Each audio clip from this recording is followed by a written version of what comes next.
Hi, everyone, and welcome back to Nutrition Connection Podcast, the show where science meets storytelling. I'm your host, Dr. Kristen Hicks-Roof, dietitian, researcher, and really lifelong advocate for the role of nutrition and health. Each episode, I sit down with dietitians and nutrition experts all across the food and health systems, really leaders who touch every aspect of our lives. Whether you're a student, a professional, or simply curious about the world of food, health, and wellness, this podcast is just for you. The views, thoughts, and comments on this podcast do not reflect those of my employers nor the employers of my guests. So let's go ahead and get connected. Today, I'm super excited to bring on our guest. Our guest is Dylan Bailey. He's the Vice President of Nutrition Affairs at Ketchum. So welcome, Dylan. Hey, Kristen, thanks for having me. This is great. I know it really is. So Dylan and I go way back. We used to volunteer on an early career nutrition group with American Society of Nutrition. So it's really cool to watch professional lives, grow and develop. But Dylan, back to you. What really inspired you and made you want to become a nutrition professional? Yeah. I went to school, to be honest, for environmental science. I was going to be a weatherman and I was doing all this crazy stuff with like soil science at my first college I went to. And I was also an athlete. Through being a collegiate athlete, I kind of learned the power of eating to fuel performance. And that really kind of got me hooked on just like, whoa, I didn't know foods could do this for you. This is really cool. I want to learn more about this. So that started my sort of undergraduate schooling, learning more about nutrition. And when I transferred to my other school, Montclair State, from my first college, Delaware Valley University, that's when I declared dietetics and nutrition. And I was learning all these fun things. I eventually got hooked by the research bug at Montclair State and started getting pulled into different labs and doing different work as I was progressing with my dietetic studies.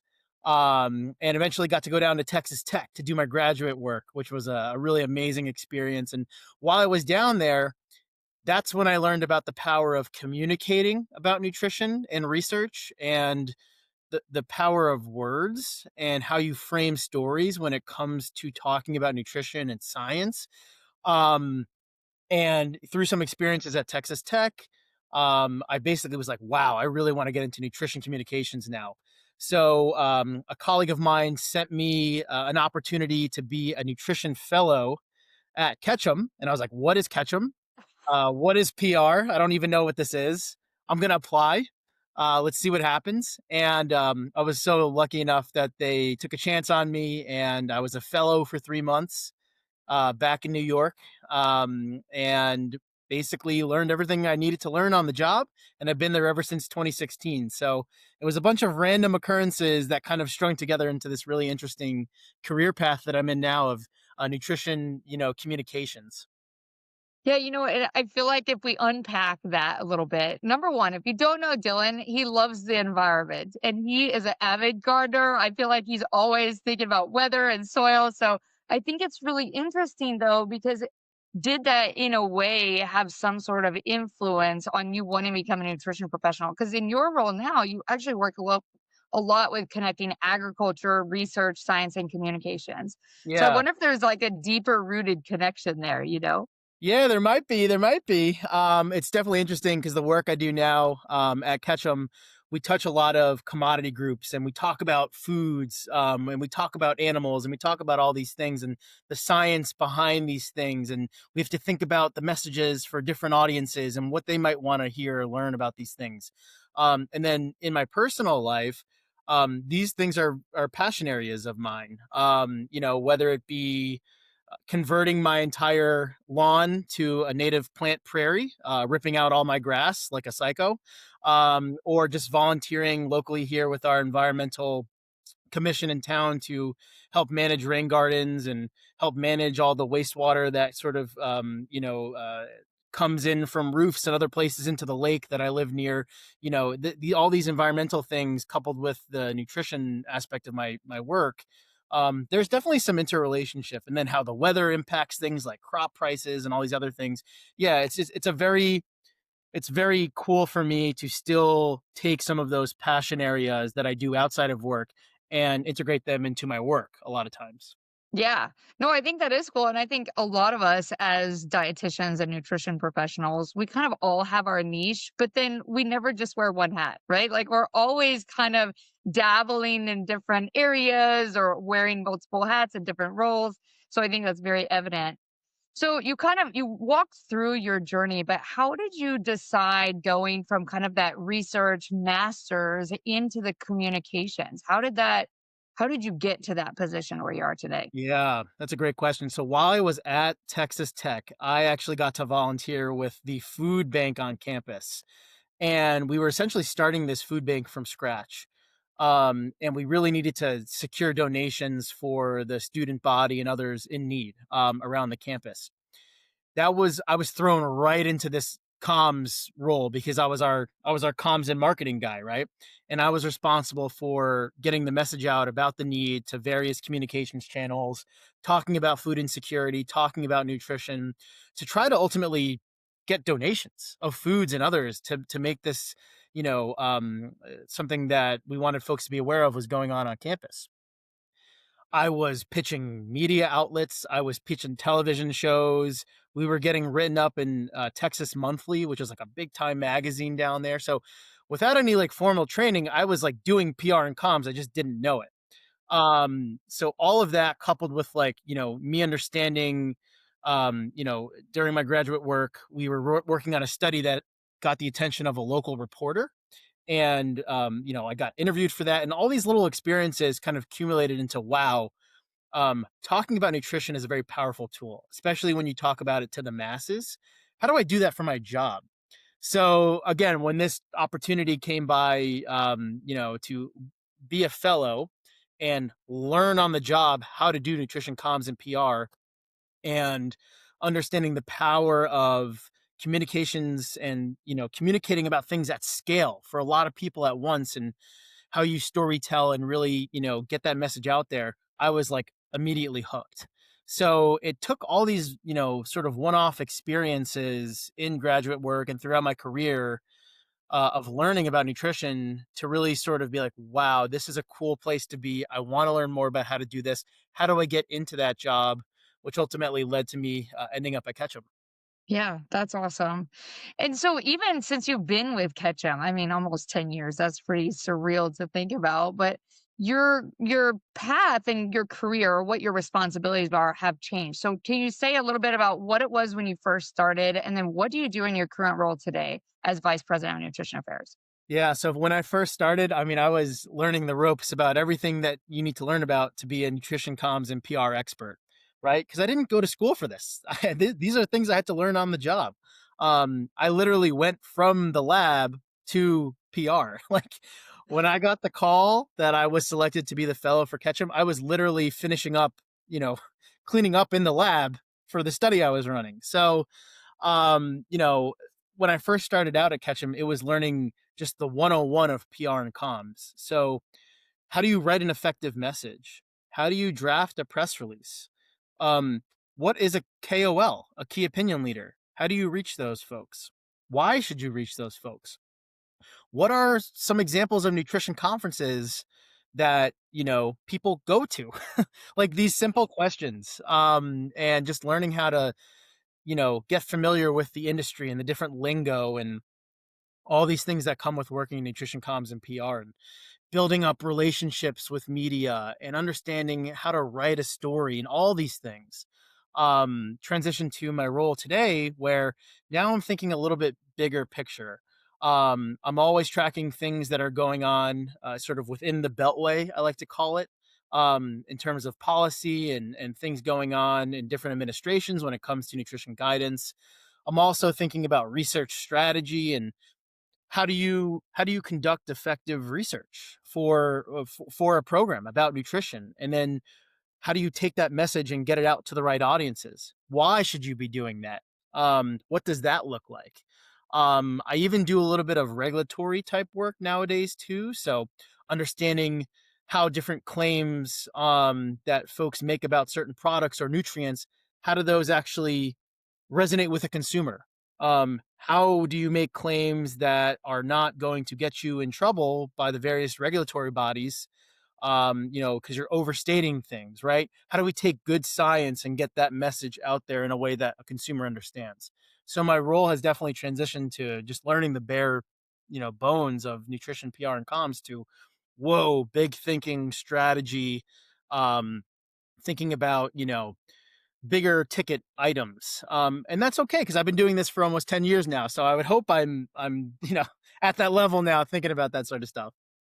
Yeah, and that's something that I've learned as I've progressed through my career as well, is that there really are dietitians and nutrition experts in every niche and corner in, like you said, nutrition affairs, whether that's regulatory or even labels and claims, all the way down to what's happening in food policy and how dietitians and nutrition experts can be pioneers or supporters in all of these different spaces. So I just think it's so incredible the farther I go in my career, and every time I change roles, I'm like, wow, I didn't even know those were jobs, or that's more jobs. Mhm, And I know even when I met you with ketchup, I was like, I didn't even know agency was a job. Like, how mhm. cool is that you get to support organizations and companies and commodities in helping to do their nutrition communications and probably beyond that.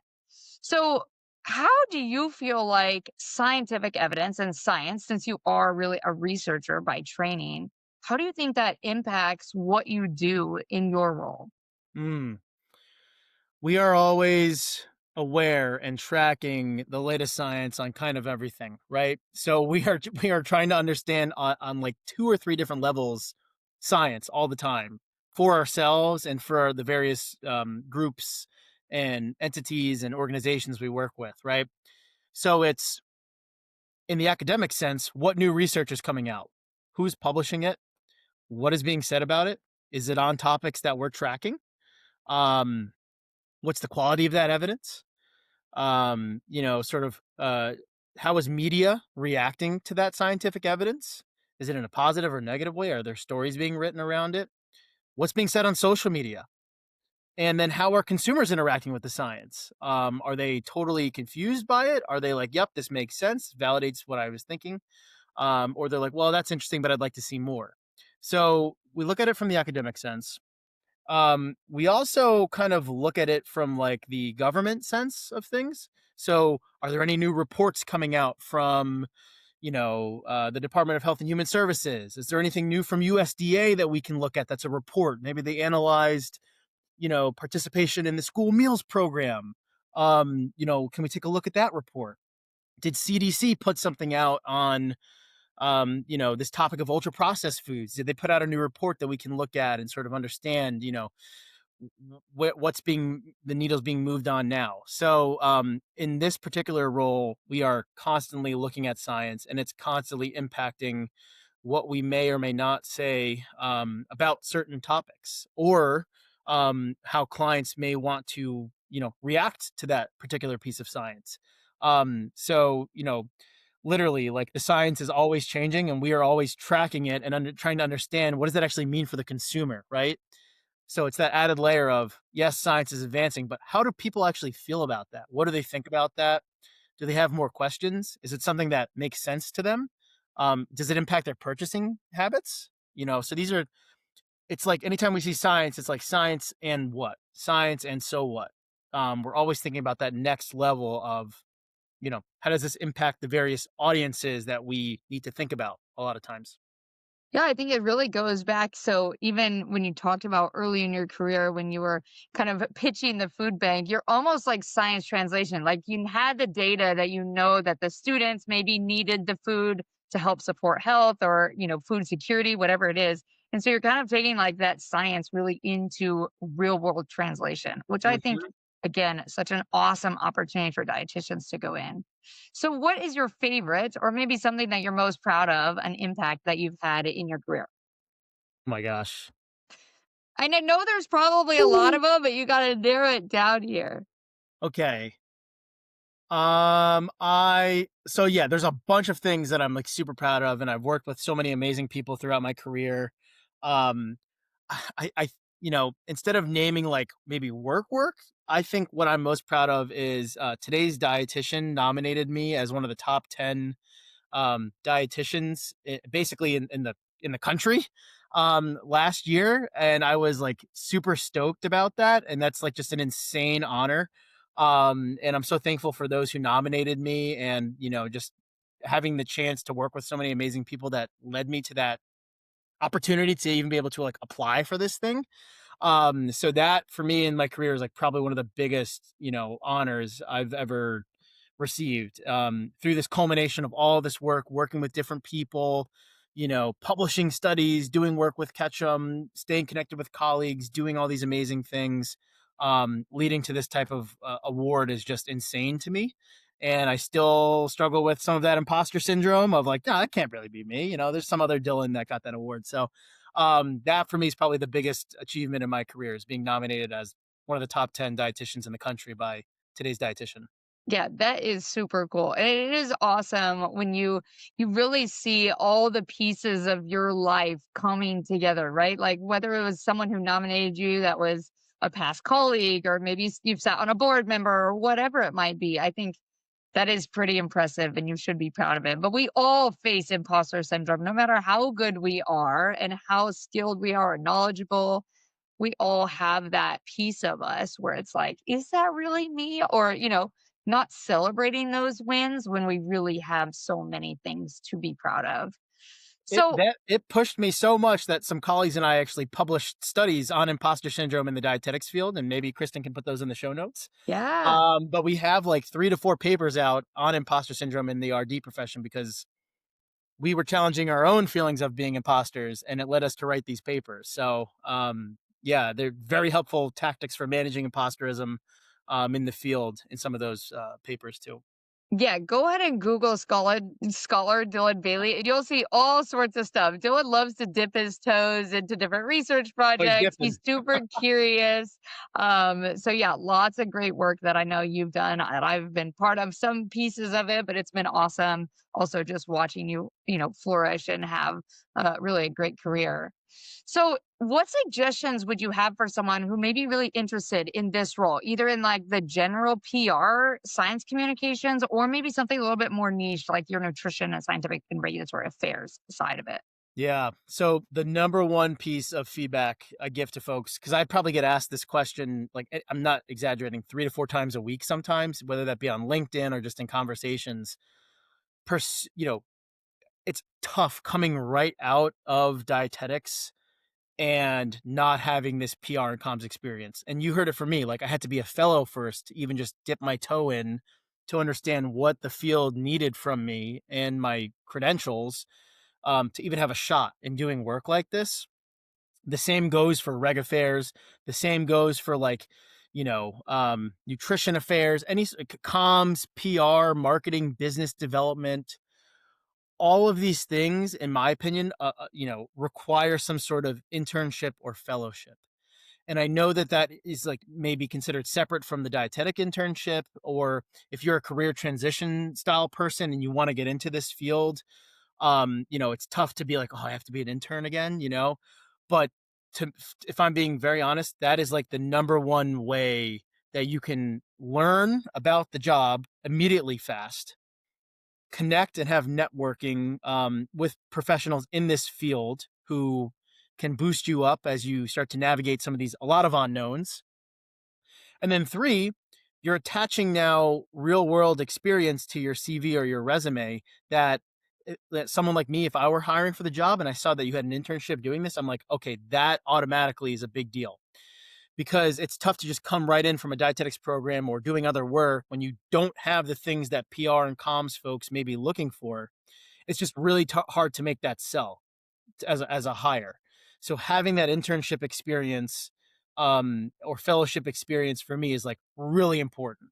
The next best thing would be having some sort of volunteer work that sort of mimics what we might do. So whether that's being a newsletter editor for a certain dietetic practice group, or you volunteer on a communications, subgroup for some, organization, or, you run your own social media channels and you can demonstrate growth and how you're making evidence-based content or whatever. Those are good too.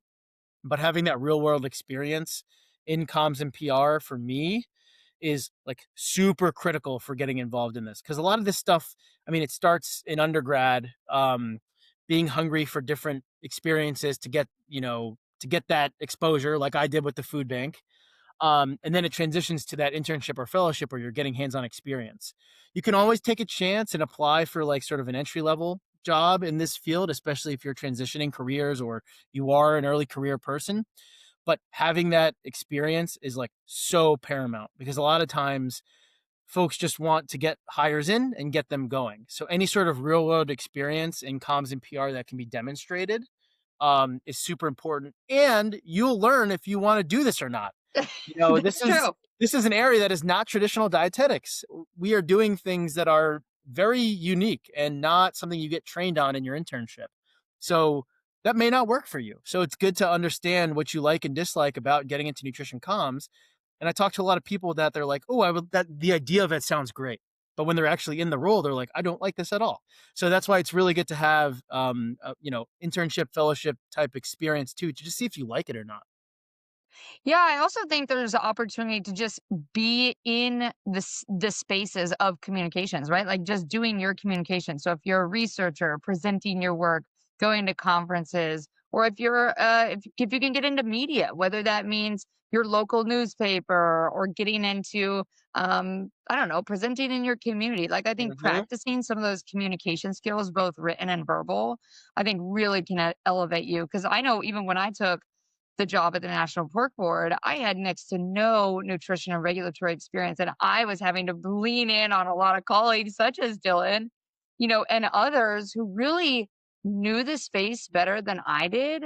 And that really helps you to build that network and kind of strengthen that muscle to be able to then, go into maybe a more niche field if you were to want to. So I think really great tips is like kind of dip your toes in, see if you even like it, because what looks like on paper and reality may be two different things. I definitely know that. And the other thing I'll So, add too is like quantify everything. As Kristen mentioned, if you are a researcher and you're looking to get involved with like comms about the work your lab is doing, awesome. Ask the press people, how many people read your outlet? How many people did I reach with my quote? If you're doing some work for the university and they want to do a video on you, ask them what their reach is. How many impressions did my, you know, video get?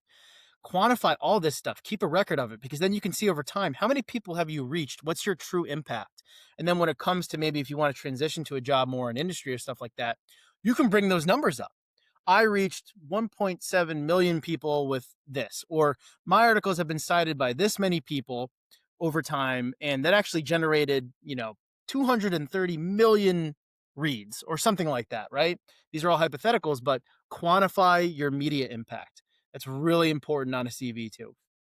yeah, I think I was just reading a resume the other day that someone had sent me. They're like, "Hey, I'm interested in a job." Kind of like I get very similar to you. I get a lot of questions about, okay, how did I get into this career path?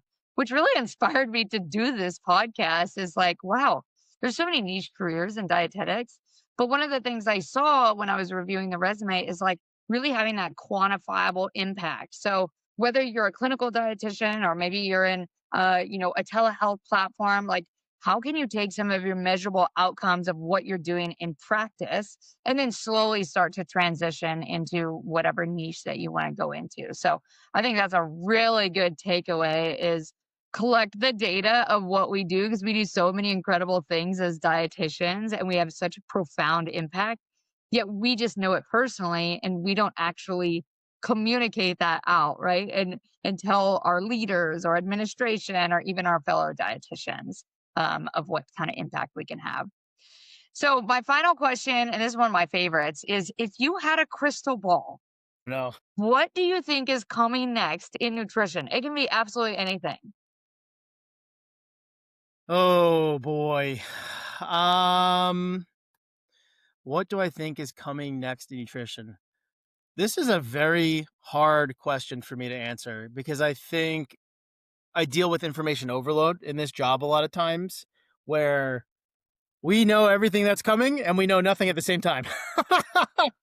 I definitely think, with everything going on the government side of things, there's this return to whole foods, natural foods, common sense wellness initiatives and nutrition.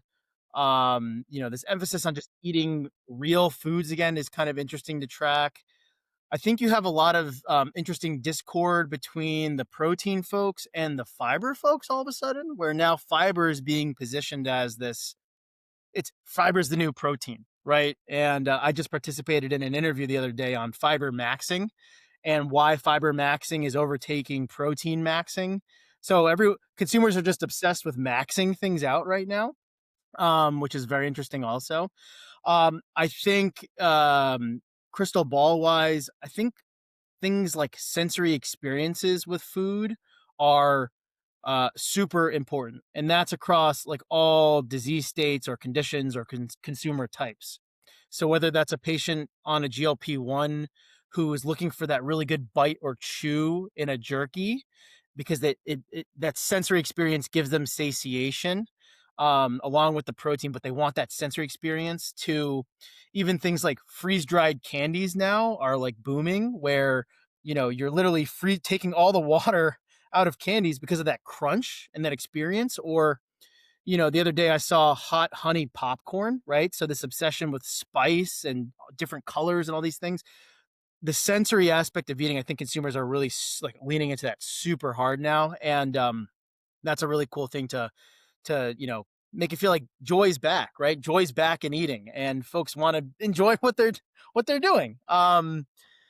So yeah, I think just watching what's going on in DC is very fascinating with this. All these things we know are coming out with dietary guidelines and Whole Foods and all these fascinating things to watch. I think fiber overtaking protein is really interesting, and maxing those things is very interesting. And then the consumer return to enjoying food and having sensory experiences around the foods they eat, whether that's via color, taste, texture, spice, a physical reaction to the food. I think these are some things to watch as we go into next year. Yeah, there's really a lot of worlds colliding in that response, right? Like what policy may dictate and then what consumers may want, like, are those actually connecting together? And I think that is something that we'll continue to explore to see. But I love that you pointed on the sensory experience because it's really so interesting. I even see it in my kids where like we had freeze dried candy the other day and I was kind of mind blown. Like, why did I actually pay that much money for the same candy that would have been a larger portion and cheaper cost if it was not freeze dried, right? But it's kind of that experience. And so I think you're onto something there. And I'd be curious to see like what sort of experiences or what sort of flavors. I love how McCormick comes out with like a flavor every year. And I Mhm. think that helps to really dive deeper into all the different trends of what we see year to year, which sometimes they overlap and sometimes they're like kind of unique per year. I think, So can I add one more too? I think there's one yeah, of more just kind course. of it's this idea of how do you get returning to consumer trust and transparency in the food supply and with foods in general, right?